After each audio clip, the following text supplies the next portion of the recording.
સુરત શહેરમાંથી 3 બ્રેન્ડેડ વ્યક્તિનું અંગદાન, 1 હૃદય, 6 કિડની, 3 લીવર અને 4 ચક્ષુઓથી 14ને નવજીવન. શહેરમાંથી 3 બ્રેન્ડેડ વ્યક્તિઓના અંગોનું દાન કરી ત્રણેય પરિવારોએ માનવતા મહેકાવી 14 વ્યક્તિઓને નવજીવન આપ્યું છે. 1 હૃદય, 6 કિડની, 3 લીવરનું ટ્રાન્સપ્લાન્ટ કરાયું છે.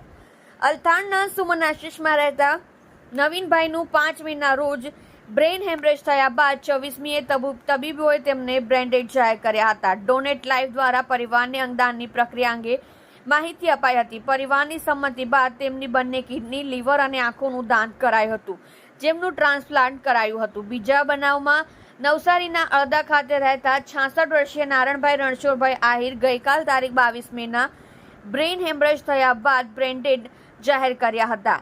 પરિવારે અંગદાન માટે તૈયારી દર્શાવતા ડોનેટ લાઈફના માધ્યમથી કિડની અને લીવરનું દાન કરાયું હતું.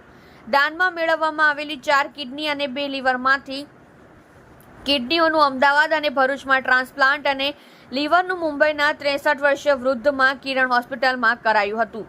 અમદાવાદ સુધી ગ્રીન કોરિડોર બનાવાયો. લીવર અને કિડની સમયસર અમદાવાદ IKDRCમાં પહોંચાડવા માટે સુરત પોલીસ દ્વારા ગ્રીન કોરિડોર બનાવવામાં આવ્યો હતો. સુરત શહેર પોલીસ દ્વારા અત્યાર સુધીમાં 118 ગ્રીન કોરિડોર બનાવવામાં આવ્યા હતા. ડોનેટ લાઈફ અને જીવનદીપ ઓર્ગન ફાઉન્ડેશનના માધ્યમથી મૃતકોના પરિવારે અંગદાનની સંમતિ આપી. રક્તદાન સેવા કરતા બ્રેન્ડેડનું અંગદાન.